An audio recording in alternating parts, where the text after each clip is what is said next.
पवित्रवान पत्नी और राम लक्ष्मण जैसे दो बच्चे भी थे। सब कुछ था उसके पास।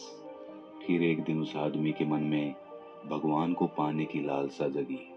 उसने सोचा कि मैंने बहुत सारा धन कमा लिया, अब कभी भी धन की कमी तो नहीं आएगी, और धन के अलावा भी मुझे किसी भी चीज की कोई परेशानी नहीं है। बस अब बचे कुचे जीवन में मुझे ईश्वर के दर्शन करने हैं। उस आदमी ने ईश्वर को खोजने की ठान ली। ईश्वर को खोजने की शुरुआत उसने मंदिरों और धर्म स्थलों का निर्माण करवाने से की। पर बहुत सारे मंदिर बनवाने के बाद भी उसे ईश्वर के दर्शन नहीं हुए। फिर उसने दान पुण्य करना शुरू किया।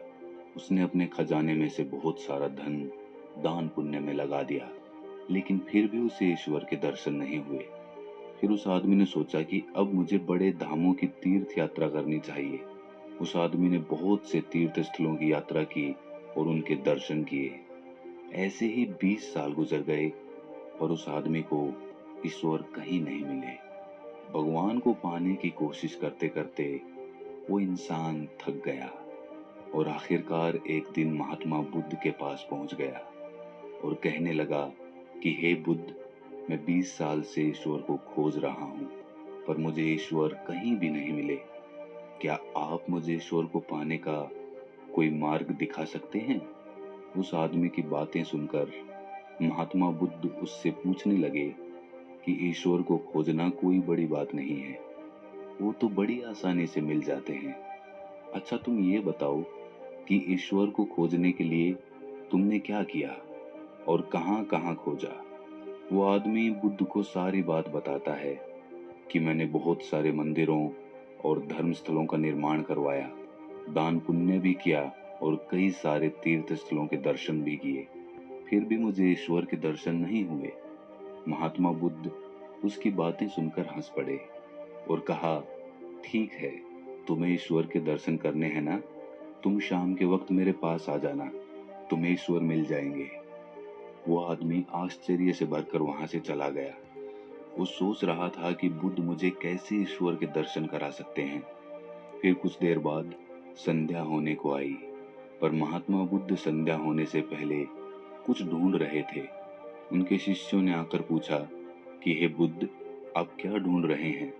महात्मा बुद्ध ने कहा कि मेरे पास एक कीमती मोती था, परंतु वो कीमती मोती खो गया है, उसे ही ढूंढ रहा हूँ। महात्मा बुद्ध की बात सुनकर शिष्य भी उस मोती को ढूंढने में लग गए। सभी मोती को ढूंढ ही रहे थे कि इतने में वो आदमी भी वहां पर पहुंच गया। उसने देखा कि कुटिया के बाहर महात्मा बुद्ध और उनके शिष्य कुछ ढूंढ रहे हैं। उस आदमी ने बुद्ध के पास जाकर पूछा कि हे बुद्ध, आप क्या ढूंढ रहे हैं? महात्मा बुद्ध ने बताया कि मेरा कीमती मोती खो गया है, उसे ही ढूंढ रहा हूँ। ये सुनकर वो आदमी भी उस खोए हुए मोती को पूरी लगन से ढूंढने में लग गया। ढूंढते ढूंढते रात होने को आई और मोती नहीं मिला। वो आदमी परेशान हो गया और फिर उसने महात्मा बुद्ध से पूछा कि गुरुजी, आपने आखिरी बार मोती को कहाँ देखा था? ठीक से याद कीजिए। महात्मा बुद्ध सोचकर बताते हैं कि मैंने आखिरी बार वो मोती कुटिया के अंदर देखा था। ये सुनकर वो आदमी गुस्से में आ गया और बुद्ध से कहने लगा, आप में थोड़ी सी भी अकल नहीं है बुद्ध? अगर मोती आपकी कुटिया के अंदर गुम हुआ है तो कुटिया के अंदर ही मिलेगा ना, बाहर थोड़ी मिलेगा।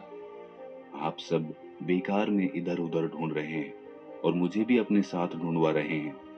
आप अपना तो समय व्यर्थ कर ही रहे हैं और दूसरों का भी समय व्यर्थ कर रहे हैं। फिर महात्मा बुद्ध उस आदमी की तरफ देखकर मुस्कुराने लगे। ये देखकर वो आदमी बोला कि हे बुद्ध, आप हंस क्यों रहे हैं? मुझे कुछ समझ नहीं आया। महात्मा बुद्ध बोले कि मैं तुम्हें यही तो समझाना चाहता था कि जिस ईश्वर को तुम 20 सालों से बिना सोचे इधर उधर ढूंढ रहे हो, तुमने उसे कभी अपने अंदर की कुटिया में खोजा ही नहीं।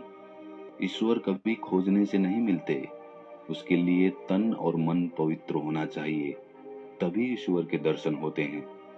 अगर तुम ईश्वर के सच्चे दर्शन करना चाहते हो तो इधर उधर भटकना छोड़कर अपनी अंतरात्मा में ध्यान लगाओ, ईश्वर तुम्हें वहीं मिलेंगे।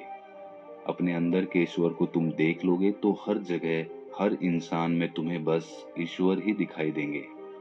महात्मा बुद्ध की अमृत भरी वाणी सुनकर उस आदमी को अपनी गलती का एहसास हो गया और बुद्ध के चरणों में गिरकर माफी मांगते हुए कहा कि मैं बेकार में ही इधर उधर भटक रहा था।